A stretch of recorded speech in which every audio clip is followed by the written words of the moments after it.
What's up, YouTube? Welcome back to another episode of Truck Talk, brought to you by me, inspired by my man, Chili. Hey guys, if you've been paying attention, you know that the military is having a lot of trouble filling the ranks, all right? Recruitment for the military is down. They're having problems getting young men and women to sign up and to make that commitment to serve our tyrannical regime. So we see we're having trouble filling the ranks, and then we also hear constantly of these wars and rumors of wars.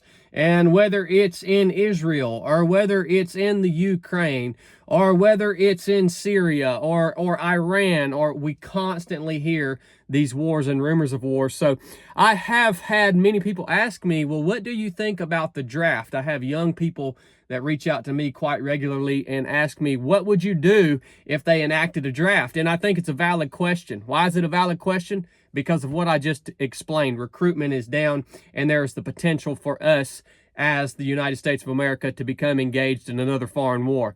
Yeah, it's a valid question. So what do I think about it? Well, first of all, is the draft necessary? Is it necessary to keep that as an option?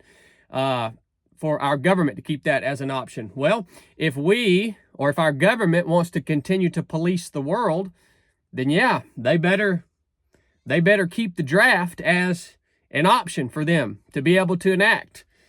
What the draft actually is, it's our government. It's an insurance for them.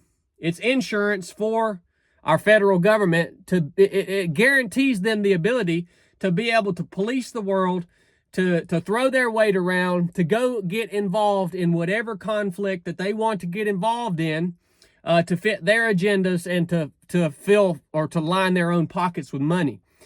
It gives them the option to at any time have access to a seemingly endless supply of bodies, our best young men and women, to throw at some issue or some conflict that the United States of America should have no involvement in the first place. So yeah, the government keeps the draft around because that's their insurance to be able to do whatever the crap it is that they want to do. That's what I personally think about it. How would I respond to the draft if I was a young man right now and the draft came about? Man, that's a tough one. I'm going to go ahead and tell you right now, I have lost complete trust in our federal government. They paint the enemy to be whoever they want it to be. So would I willingly go and fight for the federal government right now, knowing what I know after going through 2020 and 2021 and waking up and seeing what this is actually all about in 2022 and seeing what this is? Heck no, man. Heck no. There ain't no way. There ain't no way. And here's the thing. We are going to become engaged in another war, a big war, right? Just like the one that we just got out of not long ago in Iraq and Afghanistan. Just like the one before that, the big one before that, the war in Vietnam. We are going to get involved in another big war. That's guaranteed. You know how I know that's guaranteed? Because the most powerful politicians get rich off of war. All right? And the biggest corporations get rich off of war. Really rich.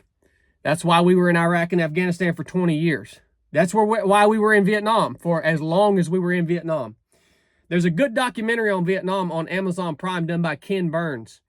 And it lays out and it shows you how even once we got to the point as a country where we knew we weren't going to be able to be victorious in Vietnam, and we decided there's no reason we should be here, we stayed there and we continued to utilize the draft and to throw our young men into very, very bad scenarios, and ended up losing tens of thousands of young men over there in that conflict because politicians and corporations were getting rich. So they don't want it to end, right?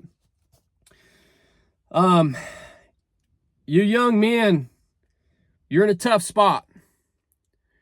You know, and it's a freaking shame, man.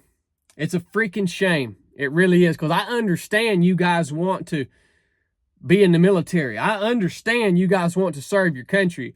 I understand you guys want to go do all that awesome crap, right? That I got to do. I got to do all that, man.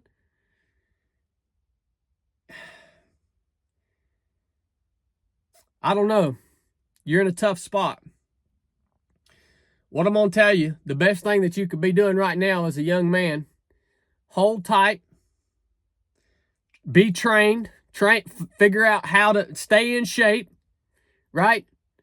Get some training, hold tight, freaking pour into your communities, the people around you, take care of yourself and your community, and yeah, wouldn't join the military. And if they tried to freaking draft me, man, and I was a young man living in this country, I'd have a big problem with that. So that's my 2 cents on it. I love you guys. If you got anything out of this episode, go get you a hat, get you a t-shirt, keep my man Chili in the dungeon, and I'll keep these truck talks coming. Drop me a comment. Let me know what you think. A lot of you guys get ticked off about my opinions on the military now. I don't even think that we should have a federal standing army, to be honest with you. And a lot of you guys don't know it, but most of our founding fathers advocated against a federal standing army because they knew that eventually that federal standing army would be wielded by a corrupt and tyrannical government against the people. They knew that was going to happen. So what if we just freaking lock this place up tight and told all these other daggone countries that are acting a fool, screw you guys.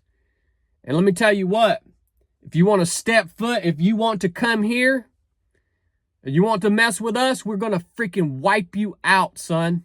I'm talking about scorched freaking earth. Try it. What if that was our policy?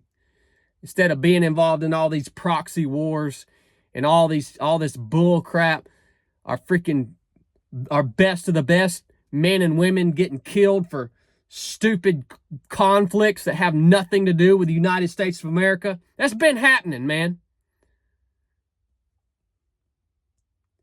Freaking insane, dude. It pisses me off even thinking about it. All right, I got to get off here. Enough said.